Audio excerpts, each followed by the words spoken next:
Hello, you're listening to the Neil Lampton Show. My name's Joey, and I'm joined by Paul. All right, mate. Just Paul. Neil is stuck me. in London somewhere, so we are foraging on ahead to talk about whop whop.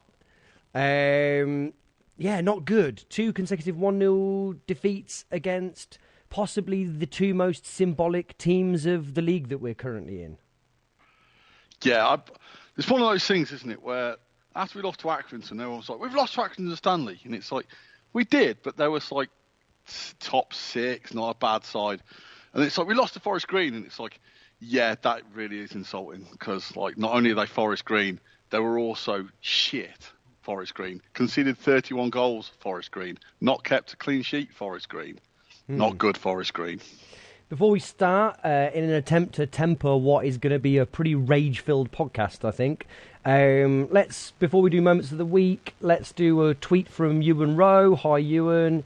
2 weeks ago, everyone was convinced we were going up. 2 defeats later, everyone is convinced the season is over. Why are people like this? Now, I'm going to start this by saying I am like this in this instance. I did think 2 weeks ago that we were looking good. And now I think we look awful. But I'm not convinced we were going up then, and I don't think we're going down now. But it is 2 completely different teams, isn't it? Despite the fact that the personnel is so similar. But things that you'd flagged up, very presciently, very recently. What do you think?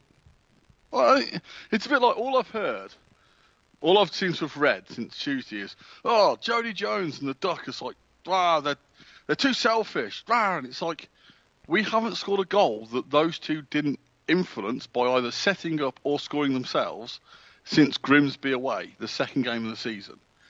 It's like those 2 have we've got big issues going forward. Those 2 having shots isn't one of those issues. We have major issues elsewhere. The fact that own goals is joint with McNulty and one ahead of Bevan and Biamu is a bigger issue than the Duck having a shot. Yeah, I kind of... Well, we'll get on to that in more detail shortly. But in answer to your question, I think it's always been... I think football now is very...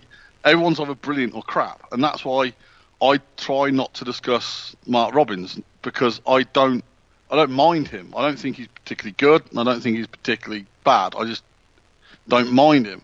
So when people are raving about him, it's almost like, you hate him because you're not, and it's like, I don't hate him, I just don't mind him.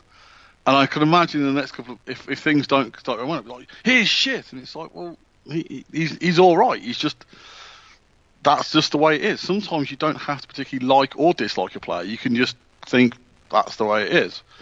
But yeah, I think people are getting, it's because we haven't scored, and that's, I think, the fact that if we'd have drawn both games 0-0, I think there would be undertones of annoyance. But the fact that we lost them both and failed to score, I think, is the big issue. Quite. Moment of the week? Yeah, right.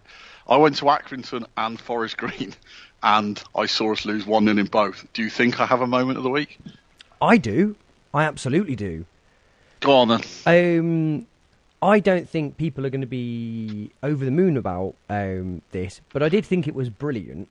From the moment that Accrington kicked off on Saturday, is the nature of their ground being so small lent itself to being able to whisper a conversation with many of their players. And some people chose to converse with them in much less subtle terms. And so there was one player, they had 2, maybe 3 corners very early on, and the section of crowd I got in reasonably late and stood right in the corner where the corner flag was, where it tends to be, and was able to hear quite clearly the level of abuse that their then subsequent goal scorer was getting, and then was really jarringly saw at really close quarters him run up to that section of fans and put his finger to his lips, but he was so close that you could almost smell his hair. It was really weird. It just really brought it home to being in League Two. But because of how clear you could hear the abuse that he was getting and how obvious it was that he could hear it, I couldn't help but think, even though it was our fans and their player, I was a bit like, yeah, fair dues.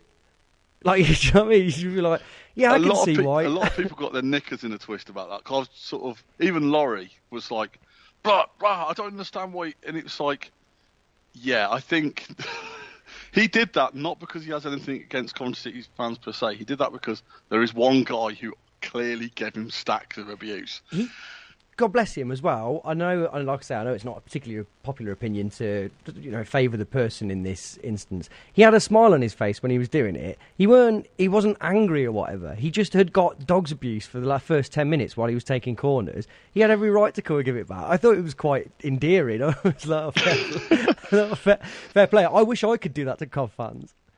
Well, I wish I could have done that to the Cov fan who, after the game, gave Jody Jones stacks of abuse. Oh, yeah. And you're like, oh, come on. Like, Jody Jones, I mean, there are big issues at times for this football club. I'm guessing we would be a worse team if Jody Jones turned around and just went, fuck you. Like, I don't know about you, but yeah, Jody Jones isn't one of the people I've got on my shit list, I've got to be honest.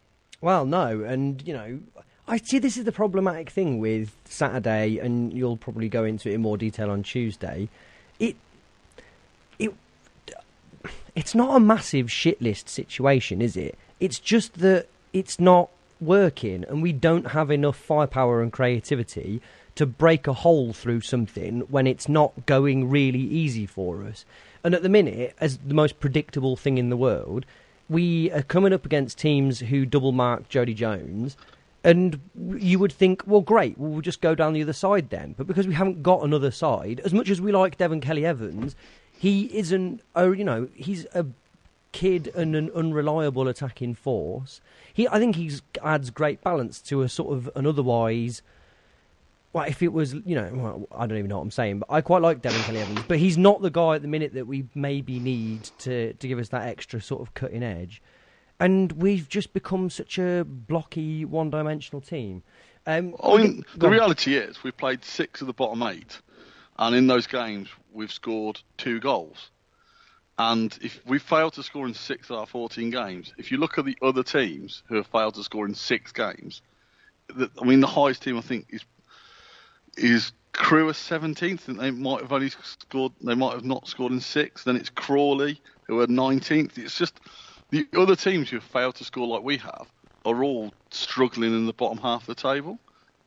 That's where you are if you don't score goals. It's got to be sorted out now. Well, and I think we want to be fairly quick about this tonight. We're also going to switch things up ever so slightly by calling Dominic imminently to get his take on the Colchester game. So we were going to try and fit in some Accrington preview, but I don't think we're going to be able to. So let's call Dominic up now and see whether he's ready to talk to us. Dominic, hi. Hiya. Suitably optimistic. Could you do me a favour? I'm going to preempt this before we get into the actual meat of your preview. Can you not predict a Cov win at the end of it? I'm a contrarian to the core, so the more people tell me not to predict a win, the more I'm just going to predict a win to annoy people. Swine. Okay, well let's hope that your preview is so long that we have to cut you off before you get to that point. Colchester, what have we got in store? Well, I had high hopes for Colchester heading into the new season. They ended last season really well, just missed out on the playoffs, and they had to battle through an absolute slug last season. But that allowed quite a few exciting youngsters in the team. So I thought heading to the new season they'd be able to carry that momentum on. They lost Chris Porter to Crewe over the summer. They also lost Brennan Dickinson, who was sort of a left wing back / left winger / anywhere on the left, who was just absolutely brilliant for them last season. He had a pretty serious injury, and he's been out most of the season. He was one of the best players in League Two last season. And they've been really inconsistent this season. I think their last 5 games, when I went to look at it, was win, loss, win, loss, win. So they're a bit of a mixed bag at the moment. I think one of the main reasons behind that, we've got a manager in John McGreal, former Ipswich defender, who is relatively inexperienced as a manager and sort of keeps on sort of chopping and changing with formations and players. And he brought in quite a few players on the final day of the transfer window. Which doesn't seem to have helped matters, but it looks like they're slowly picking up at the moment. How old is John McGreal? He must be 50 odd, but he coached in Colchester's academy for a while, and this is his first managerial job. Oh, yeah, okay. I was going to say, I can't remember him having managed anywhere. I wonder what he was doing, yeah. 45, apparently. It's no age. Wow. He's an up-and-coming young John. manager, yeah. What about players-wise? Who should we look out for? The player I'm the biggest fan of in Colchester is their little Tom Lapsley in midfield, who is their number 4, and he just sort of he's a tiny player, and he just sits at the base of midfield and just absolutely dictates games. He'll be sort of having Sean Murray in midfield alongside him, who was a really big prospect at Watford when they're in the Championship about 4 or 5 years ago, and looked like someone with a big future in the game. And he's lost his way a little bit, but this season, after coming to Colchester, he's looked in really good form. He's sort of someone who's quite skillful, quite good in the ball, just drive for a box-to-box role in midfield. While they don't have the wing play of Kyle Reid to call upon, they do have Dre Wright and Sammy Schmodix, although I think both are struggling with injuries. But whenever I've caught Colchester this season, sort of little bits I've seen of them, Dre Wright and Schmodix have been their driving forces out wide. Just very direct wingers who can get among the goals as well. Mandron in attack, who they've basically signed to replace Chris Porter, who was just a big target man who held the ball up and allowed their sort of smaller, quicker players to get into the game. Mandron, who's a younger, more mobile version of Chris Porter, really. He's been sort of trying to replace that sort of target man role to sort of mixed effectiveness. He's quite a strong player, he can muscle off defenders quite well, but he's not as prolific as Porter and just not as experienced, so he sort of can sort of fade in and out of games. They've also got Curtis Guthrie coming back from injury. He scored 12 in 33 appearances last season, was very exciting for picking up an injury.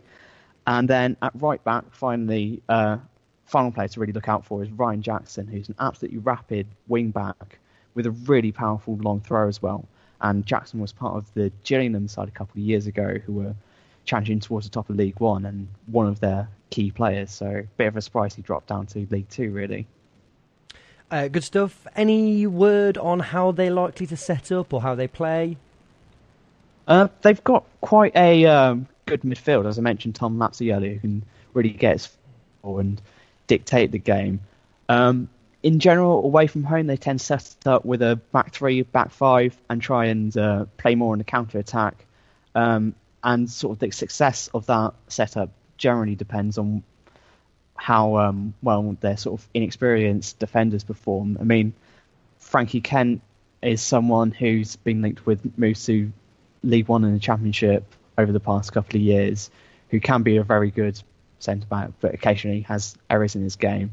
And that's probably where the game's going to be won or lost, whether we can either force errors in Colchester's young defence or whether they can step up to the occasion and allow them, their quicker players to hit us on the counter. And before you do a prediction, were you there on Tuesday? Yes, I was. Any thoughts? Just really frustrating. I mean, the first 20 minutes were absolutely awful, and this goalkeeping error from Lee Burge kind of summed it all up, really. But I thought it was a pretty good reaction to it. We looked a bit tense. We probably took one too many touches, or we were just kind of scared to play that final ball or take a shot at times. But possibly on another day that might have precipitated a comeback. But overall, just really frustrating that it took such a terrible goalkeeping error, which cost us the game, to wake us up, really. Good stuff. Prediction then? So rather than based on sort of Tuesday night's performance, I'm not sure to predict a win. I'm going to call this a 1-1 draw. How thoroughly depressing as usual. Thank you very much, That's Paul. bold, predicting us to score. Paul, have you got any questions for Dominic while he's on? Yeah, why don't we score? I just think we just don't have that don't just seem to have a striker who's just sort of really arrogant enough to want to take on the responsibility to be the goal scorer. I mean, Nazon can be that player, but he sort of ends up in wide positions or deeper. We haven't really got someone who we can sort of feed in the penalty area. So Nazon's an interesting one because he's been getting a bit of stick. Right? Why he ended up on the wing on Tuesday when we were chasing the game is just farcical. But that's obviously what Robins decided to do with him. For me, Nazon is that guy, but then you need someone around him. You need the issue we've got going over the sort of Tuesday game being prime example is there was nothing from midfield. There was absolutely nothing from Kelly and Doyle in an attacking sense whatsoever. I mean, Kelly was as bad as I've seen him play, and Doyle was better, but I completely forgot he was playing for periods. So the connection between the midfield and the attack isn't really there. And then you've got very little coming from the fullbacks when they've got so much time. They don't actually create anything. They don't really provide an attacking option, or they don't provide decent balls in. So I think the whole team is failing the strikers. I look at Nathan and just think, well, he's got 4 in 6. It's not, the way he's going, he's going to get 20 goals, but there's literally no one else alongside him who's. I don't think McNulty in this week has had a shot, and that's where the issue is. I think I always get a bit. We had Adam Armstrong who got 20 goals. We still finished about 9th. We had that season. We had Leon Clark who got around 15, 20 goals in the first half of the season, and Callum Wilson got 20 in the second half of the season. We still didn't get promoted. I think we're so concerned with having this one goal scorer. It's like, if you look at Luton, I think Luton have had about 10 different goal scorers, and they've all got like 2 or more. I just think it's not as simple as just we're lacking a goal scorer. We're lacking a team who want to score goals in the same way it's the team who have taken us to 8 clean sheets.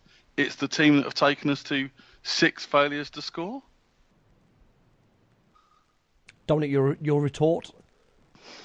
No, basically, I agree with everything you said. I thought it was interesting on Tuesday when, of the 2 changes Robins made, I thought it was interesting that Stokes went off for Shipley, purely because Shipley, from the little we've seen on him, can actually put a cross in. And I think that's one of the things I really want to see sort of over the next month with Haynes getting back to fitness. I think he can add something to the side. He's someone who wants to get forward. He's sort of possibly that missing element of the side. Well, and a missing element of the side. And I'm really keen for him back and sort of show what he showed at times last season, especially in the Checker Trade Trophy, where it was just absolutely charging forward and destroying players. Right, thanks, Dominic. We'll speak to you next week. Okay. Cheers, thanks, mate. Bye-bye. Okay, that was Dominic. Remember, you can get his blog at www.sidewayssammy.wordpress.com. Right, so we were talking Accrington, roughly speaking. I'm going to try and keep this brief because we've endured enough pain having watched the games, let alone trying to relive them in graphic detail.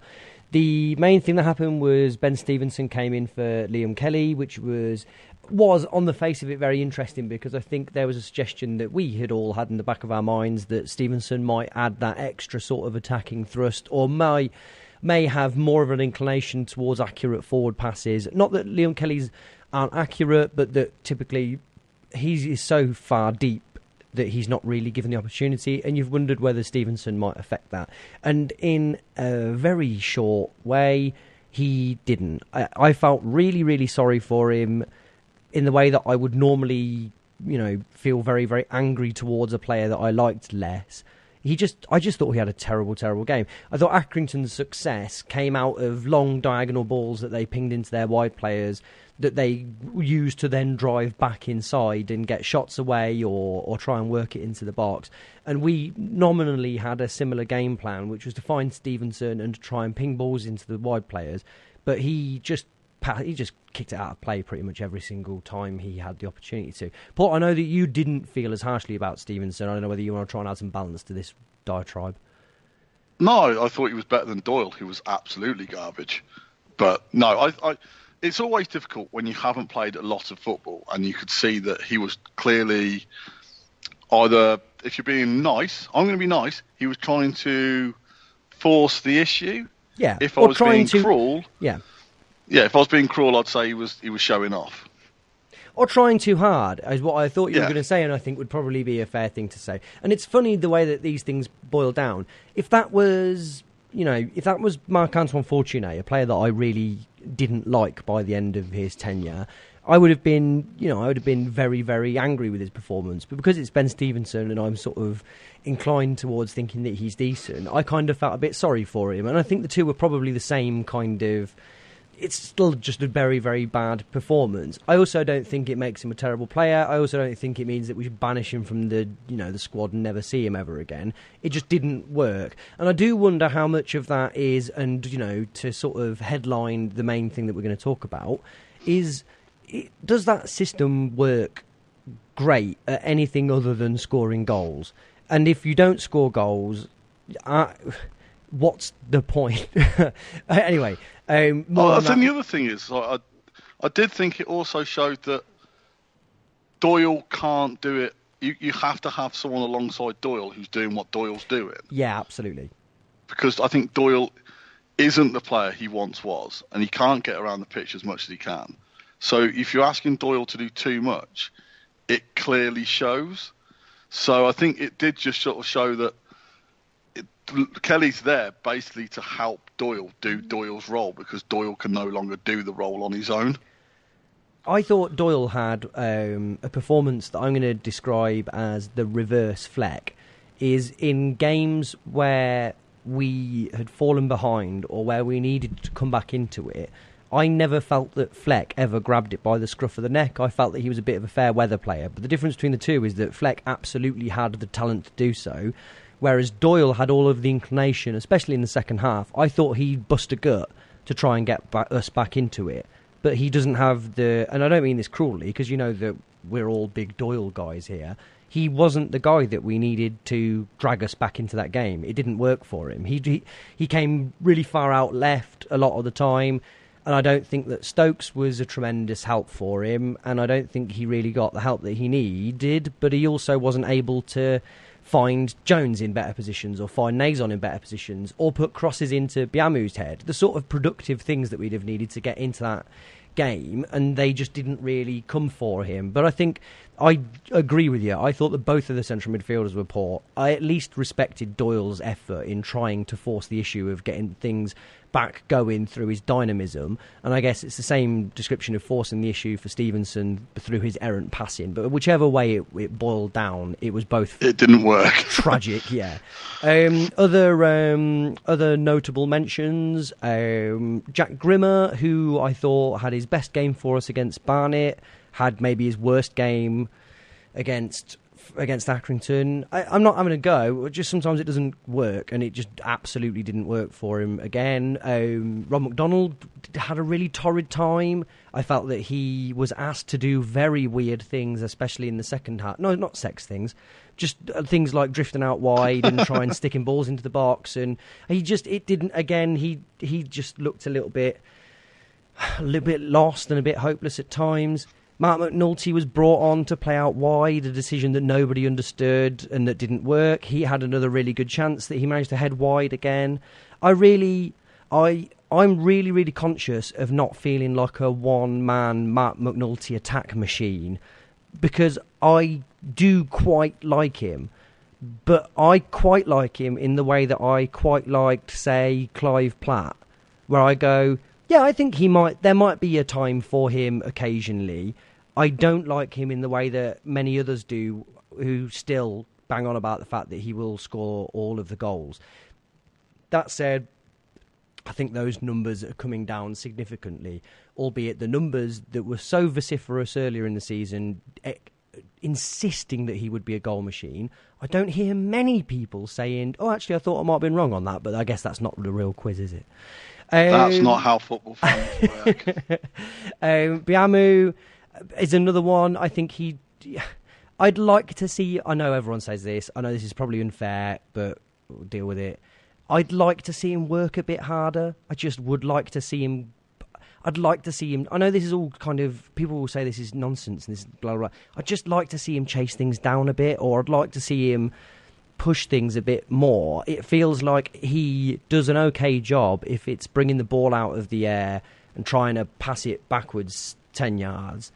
That's all fine, but I don't see a player that... I wouldn't be at all... If we fast forwarded to the end of the season and he hadn't scored a single goal, I wouldn't bat an eyelid. I just don't see... I don't see him shooting, and then the odd time that he has had a shot, it's not great. You see, that's interesting. On Tuesday, he got booed off on Tuesday, which strikes me as unfair. The reason he got sorry, go on. The reason he got booed off is because he missed some chances, and he did that ultimate crime in football where he was visibly not playing well. Mark McNulty did that brilliant thing in football where he was just non-existent. He didn't even get involved, and he was awful. But because he didn't make any mistakes, because he didn't get involved, no one mentioned him.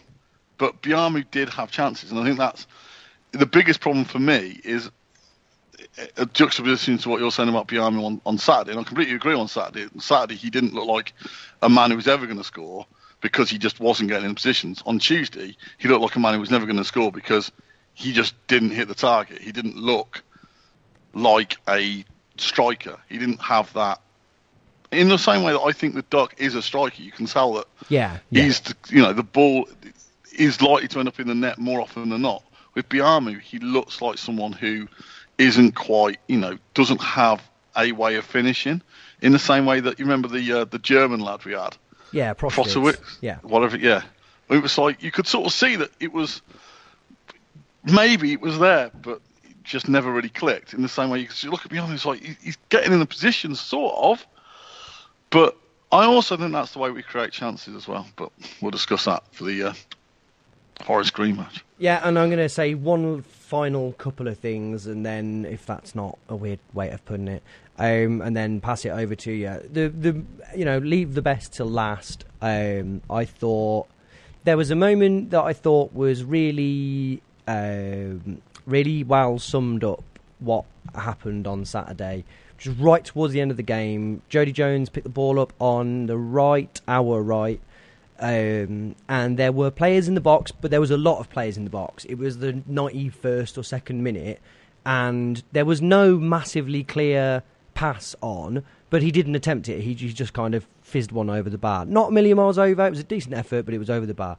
And Chris Stokes has a go at him and says, there were options. You didn't need to shoot for the 30th time today. And Jones kind of gave him a look. Screamed back at him to say, what options? What did you want me to do? Or what was there that was better than me having a shot? And I think that is that's where we're at the minute, isn't it?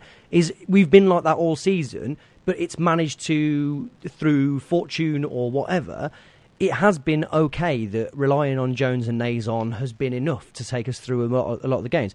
But that it's now hit a patch where it's not, and we haven't got any plan B. And the reason it's a sort of one of two final things is Nazon looked like he wanted to go to sleep from roughly 30 minutes, and yet every time the ball came anywhere near him, he tried absolutely everything he could to chase people down and to win something back and to win corners and by the end of it, I just felt so sorry for him that I think he gets criticised for looking like he's tired and whatever, and he does look tired, but imagine carrying around that arse with you all the time, let alone playing football with it as well. You're going to be pretty tired, but there's not one moment do I think that he stops running and everything. I think he just looks tired, and I think I really had a lot of respect for him, especially seeing him at such close quarters as we were able to in the second half on Saturday. I thought he really, really went for everything, and he didn't really have many chances to score, but that his overall play,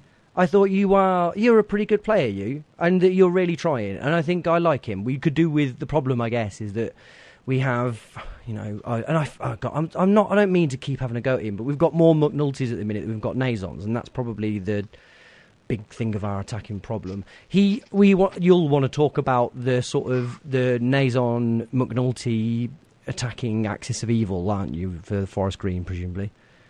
Yeah, I mean, the only other thing I would, my only couple of comments regarding Accrington is, I thought Accrington's goal, while shockingly defended, was quite a nice little bit of interplay.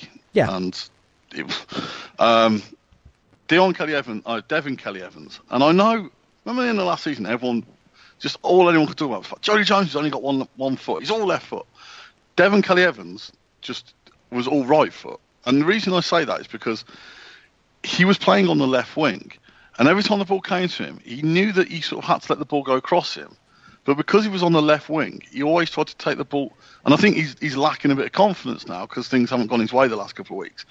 He was trying to control balls with the outside of his right foot, which meant every time he finally got the ball under control, he was facing back towards his own goal. He'd sort of positioned himself. And he never seemed to get the ball in a position where he was doing anything other than firefighting with his touch. And you could just see that the confidence was ebbing away. And it was no surprise when he got taken off. And then when he got taken off, and I say you brought McNulty on, you were like, that's where we're at the moment with this team, is we clearly don't have another option to play wide right. Because the way this squad is built is we have 6 strikers and Jody Jones, Vincenzi, and Devin Kelly Evans as players who can nominally play, who are more comfortable than anyone else out wide. But that's all we've got. And leading into this sort of Forest Green game, it's like, he's starting with McNulty. So we're going to play McNulty, Biamu, and Nazon. They're 3 centre forwards. That's if on their passports it says centre forward. So which one of our 3 centre forwards is going to be played out of position? And it was McNulty. But I don't know where McNulty played for the first half, because he didn't really play wide right, and he didn't play wide left. So Jody Jones was doing his thing, flicking between the wings, and then McNulty would pick the ball up in the number 10 role, and you're like, I'm sorry, I haven't seen enough of you yet, but I'm assuming you're not a number 10. I know you might wear the number 10 shirt, but you're a striker who's got the ball deep. You don't have the ability to, you've passed the ball to the opposition. And it was like, I don't blame McNulty for that. I blame Robbins twofold. One, for the way he built the squad, and clearly we said this in August, that we don't have enough wide players, we don't have enough options on the wing. You've got strikers coming out of your yin-yang, but you don't have the players to supply them. And B, it's like when you put McNulty on the pitch, surely you must have sort of gone, I want you to play in this role. But it just, nothing worked for that. That just didn't work. McNulty just floated through the first half. And I felt, I'm not McNulty's biggest fan. I'm not like you. I haven't seen him do anything particularly good yet. I don't dislike him. Or again, I don't dislike or like McNulty. I have no opinion of him because I've yet to see him do anything to actually dislike or like. So you've got him, and then he ends up centre forward with the duck on the wing. And you're like, well, he's got 4 goals, 5 if you include his one, in open play. He's our main striker. We need a goal. It was a bit like in the last Euros when we were playing Iceland. And it's like, we need a goal. And they brought Wayne Rooney on, England's top all-time scorer. It's like, we've now decided Wayne Rooney's a midfielder, so we're going to bring him on and play him in midfield. You're like, the guy's got more goals than the rest of the squad combined. He is a striker. I know you want to play him in midfielder, but he is technically the best striker this country's ever produced. Put him up front for 20 minutes and see what happens. And it was all like with Duck. It's like, he is our goal scorer. And everyone's going, but he's having long-range shots. Because he's a goal scorer. He wants to shoot. He doesn't want to cross or set anyone else up. He wants to be scoring goals. Playing where he's going to score goals. And then, like the rest of the team, I mean, Forest Green started, the game was, they came defensively, but they were quite open. And the goal wasn't against the run of play. It was shocking. And Burge, deserves... we've given Burge a lot of credit this season. I think he accepts that he made an absolute bollock. I don't think he's I really sort of hope he pretended. accepts that as an error. It would be interesting to see how else that could be construed. But the thing is, it's like nothing changed. Nothing changed in that game. Forest Green were always going to come, and we discussed this again at the start of the season. There are lots of teams who are going to come to the Rico. It is a big game for them. We went to Accrington. We took as many fans as they had. And all of those fans could have sat in a couple of blocks in the Rico. 2,400 fans, 2,800 fans isn't a lot of people, in the Rico. So teams are coming to the Rico, and everyone talks about it's a Premier League ground. It is a Premier League ground. So Forest Green coming to the Rico is a big thing for them, and they're going to want to win the game, or at least not lose. So when they scored, it didn't change anything. We always had to score at least one to win the game. We just now had to score two, but it was always going to be a game of attack v defence. So why we set up still with a system that is so defensive? We discussed this on last week's pod, and what I never really got around to saying, and I should have done, and my point it's not changing players per se, it's changing the mentality of what we're trying to achieve.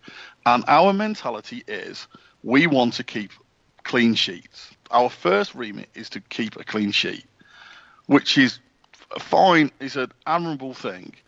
But we're playing against a lot of other teams who just want to keep a clean sheet, especially at the Rico. So your mindset has got to be different. You've got to have that arrogant swagger of, we're at home, what we've come to do now is score 3. And if we only get 1, we've only got 1. But we will, we're going out there to dictate this game and to tear you apart. And when you've got sort of we're chasing the game, we've got no width on one side. We've got 4 strikers on the pitch, or 3 strikers on the pitch, but no width. So it's like, who's creating the chances for the strikers? And I'll always say this, and I always believe it. It's a bit like, I've never seen a manager ever try and keep a clean sheet and go, I'll put a centre-half on the wing because that'll keep us a clean sheet. It's like, why have a striker on the wing and think it? That's why you have creative players. That's why you have in your squad creative players who can create for other players. And that's what we lack. And you look on the bench and it's like, well, we don't have. Ponticelli came on, he looked all right, but he's another player who needs the ball to be going in the box. And we're so slow at moving the ball. Like, Kelly just had an off day on Tuesday. He either picked the wrong option or was just poor. But both him and Doyle took 3 touches on Tuesday to release Stokes at one point. And you were like, if that's first time, Stokes is in acres. If it's second time, he's got space. Third time, it's all they've got over there by now. And that's how we attack so slowly. We move the ball so slowly that we're so easy to defend against. And that's why the other reason we need Ryan Haynes is because at the moment we've got one player who can break the line, one player who can beat a man. If you've got 2 players who can beat men, that's going to really help. And I don't know what's wrong with Chris Stokes. I feel for him because it's clearly he's either not fit or he's not confident or he's worried about something, because that guy isn't at the races at the moment, and it's palpable to watch. There's something wrong, and I think it's time for his own sake he's taken out the firing line anyway. So the question is you're saying that Haynes needs to come in and that Stokes needs to come out. Is that a fairly simple transaction then, or would you rather see Haynes in a more attacking role? I'm flirting with the idea of playing 3-5-2, as you know, because we had a quick discussion about this on Twitter. If we play 3-5-2, then you play your 2 defensive midfielders and your 3 centre-backs. That gives Mark Robbins his defensive solidity. That gives him a back 5. Now, we don't have a right winger at the moment. So you could play Grimmer as a right wing-back and basically just say, look, behind you, you've got Jordan Willis. So you've got the freedom. We don't want you to play as a right back.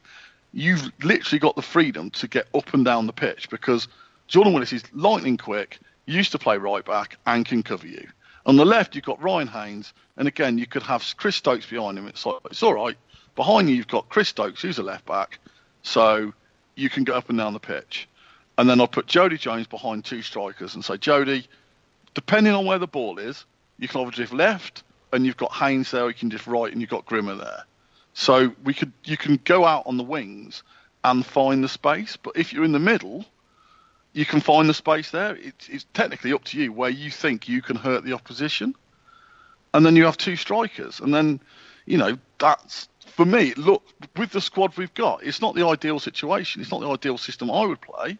But as we don't have a right winger, or we don't have a left winger if Joey Jones is playing on the right, then I think 3-5-2 makes sense with that team, because you're then not asking Kelly and Doyle to do much, because Jones can go even drop deep and get the ball off them. It frees the players up a little bit.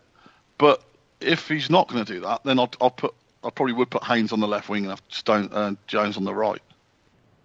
The main thrust of people's counter argument to your 3-5-2 is that for whatever reason, I think even in theory that's great. I think if you look at the squad and you look at the lack of width and creativity, that's how to deal with it, isn't it? You give your creative player, who is one of the better players in the league, the freedom to go wherever he wants and make it more difficult to people to double mark him out of the game, and that you go that way. The counter argument, as I was about to say, is is that for some reason nobody seems to be able to set it up, do they? Either the players don't seem to be able to adapt to it, or it never worked for Presley, it never worked for Mowbray, and it's countless instances of it at Football League level.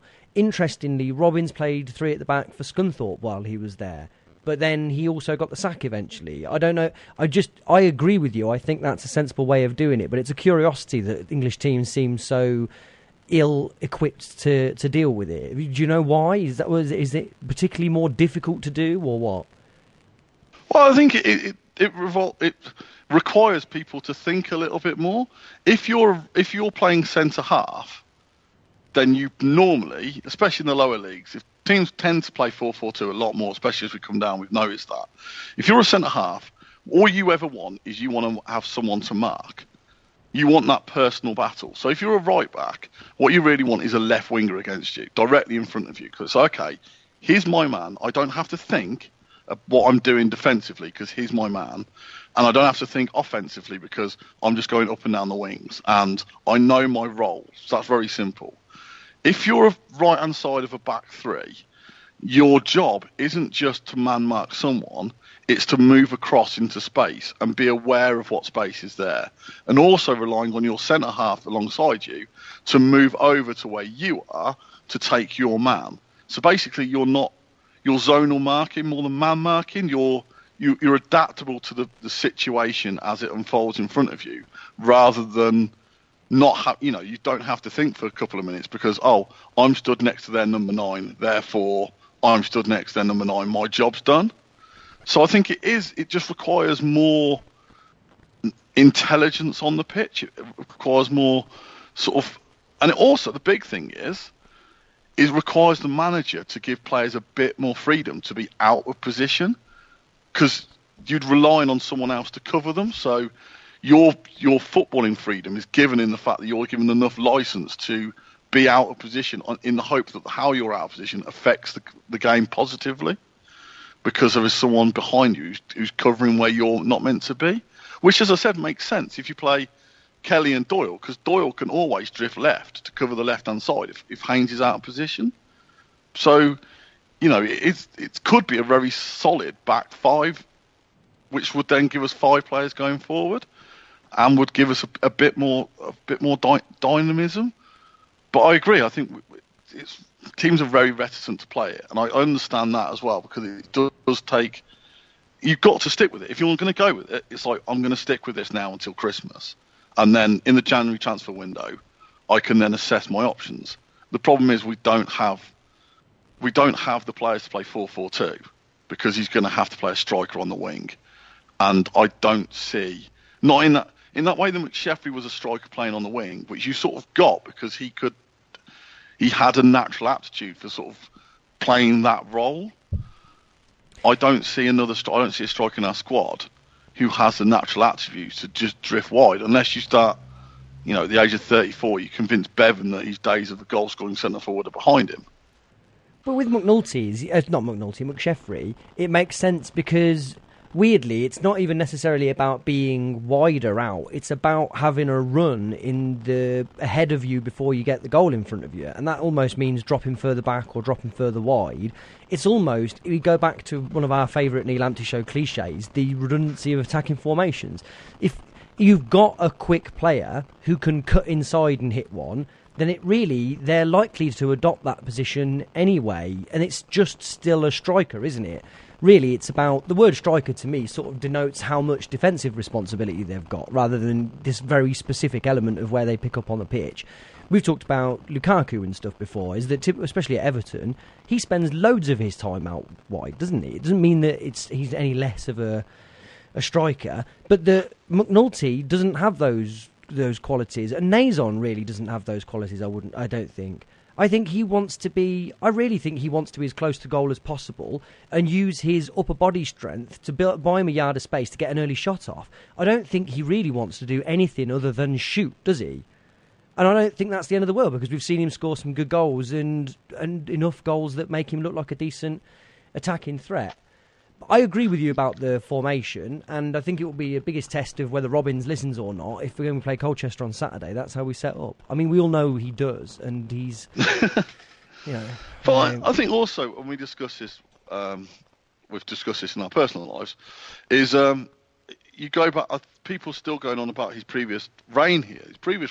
He had David McGoldrick, who was in the wrong division and scored 16 in 22 or something ridiculous. He had Baker and Musa and McSheffrey, who were just loose cannons anyway. But they were loose cannons who managed to score goals. So you could have your rigidity, you could have your Stephen Jennings and your James Baileys being defence midfielders, because you had this plethora of sort of artistic strikers who sort of just did what they did and it worked for them. The other problem I see with the strikers is they're very similar. Like Bevan and McNulty, someone asked on Twitter, it's like, what's the difference? It's like, the only difference is their birth certificates and where they were born. It's, if I saw McNulty and he was lightning quick, you were like, oh, okay, that's fine. Or I saw him and got, that guy's got touch, like unbelievable touch. You're like, well, he's all right-ish. I don't, but I said I haven't really seen enough of him. Bevan, I've just given up on Bevan. And then I saw Ponticelli come on, and he just looks, and I hope that he turns into the player we all hope he does. But again, he just looks he's similar stature to Bevan and McNulty. Again, he doesn't seem to have a lot of pace about him, but he's obviously clinical but he's clinical, but we don't make chances. Exactly. I don't see a clinical striker scoring goals because, as we said, someone on Twitter was like, well, I said we rely on two players. I went, yeah, but it was Chris Sutton and Alan Shearer. And it's like, yeah, they had Stuart Ripley and Jason Wilcox. It's like, yeah, and Toshak, and he was like, yeah, but all these teams, all these someone mentioned Harry Kane. It's like, yeah, how many goals does Harry Kane create for himself, and how many are laid on by Ericsson, by Son, by Dele Alli? It's like, you can have one goal scorer if you have three or four people providing that one goal scorer with chances, or two goal scorers with chances. We don't have that creativity, and we said that in August. This isn't new. This isn't something we weren't aware of. Someone was on Twitter I think the stat is we've scored 51 goals in our last 60 games. So this isn't a new issue that's only come into light this season. Over the last basically season and a half, we haven't scored enough goals.